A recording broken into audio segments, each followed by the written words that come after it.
I wonder what you might be worried about today. What's kept you up at night when you've been trying to go to sleep? What has distracted you when you've been trying to get stuff done? Or perhaps it was when you were reading the news, something that really worried you. And what have you done to solve or to help in some way with these problems?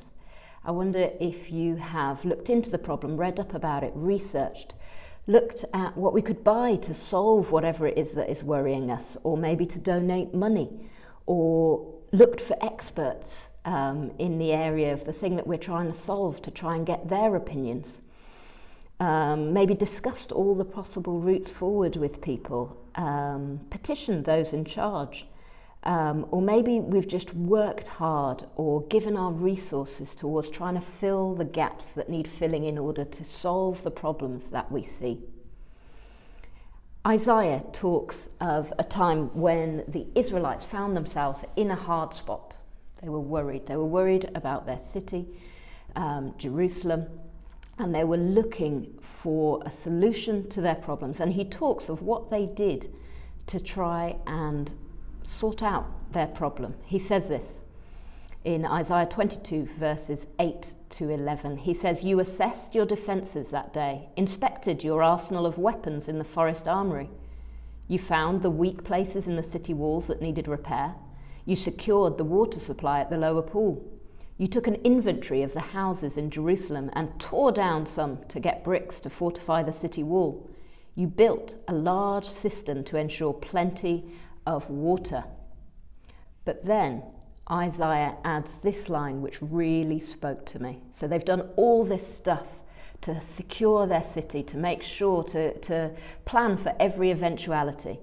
But then Isaiah says this: "You looked and looked and looked, but you never looked to him who gave you this city, never once consulted the one who has long had plans for this city."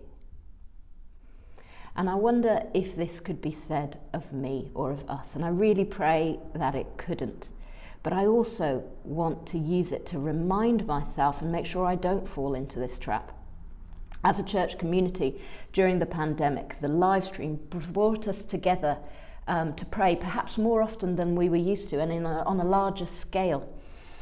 And it was one of the good things that came out of it. We gathered to pray regularly. And can I encourage us as a church to continue to consult him in this way? The 8:30 remains a time where we can gather together in prayer, to look to him, to consult him. It's our church-wide prayer meeting, and some people wonder why we are still doing them. And one reason, though not the only reason, is what better way to start our week than looking to him in prayer together as a church. Or maybe you're coming along to other services on a Sunday and the 8:30 maybe doesn't work for you or whatever.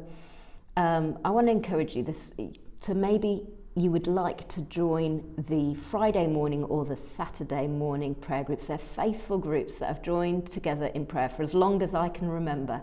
And they pray for our church, they pray for our world, for our community.